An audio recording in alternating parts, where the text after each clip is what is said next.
Salkilld is not a fraud.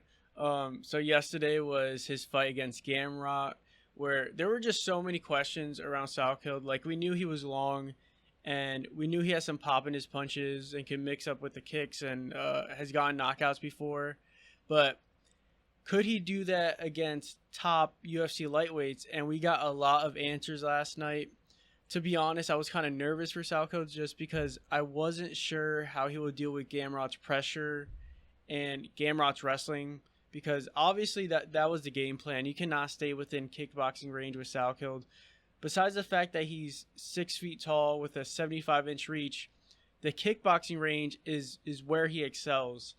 And so we knew Gamrot was going to go inside, which is why I wasn't so sure about Salkilld, because although he's tall and long, he allows people to get on the inside and gets touched quite a bit. He does seem to have somewhat of a chin.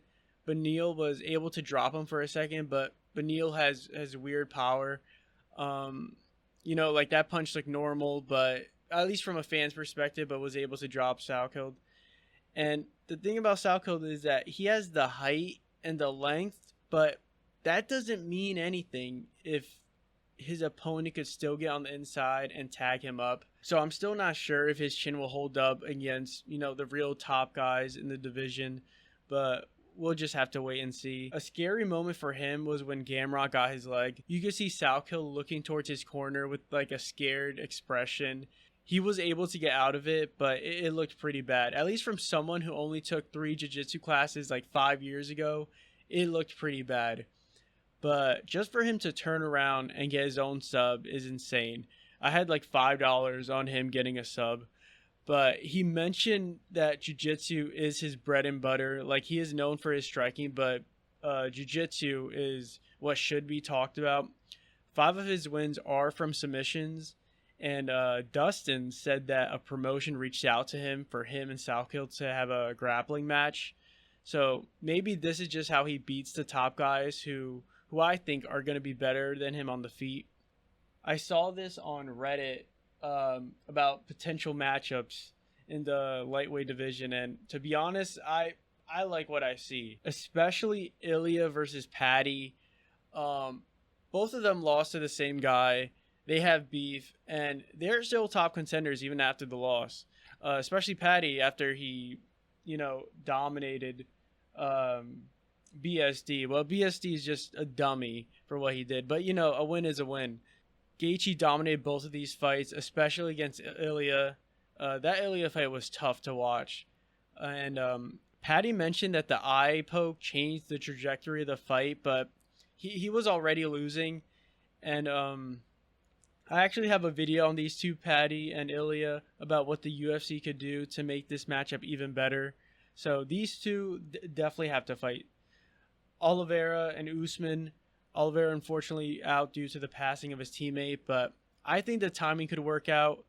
I do need to do a bit more research on Usman before I could really predict how this might go, but Usman looks like the real deal. He trains with Habib and them, and every clip of him I see, he's a pretty well-rounded fighter. But wrestling, of course, is going to be his bread and butter. And now we have Max versus Salkilld. This might be too quick for Salkilld. I don't know. Max, just one of the best ever. This will be a huge test for Salkilld, but I think this might be unbalanced in terms of what's next for the winner.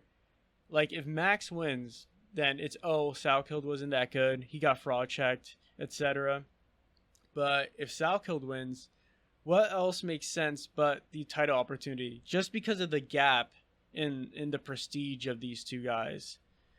An issue I could see happening with these matchups, though, is that all of these matchups are going to create a contender who should fight for the title.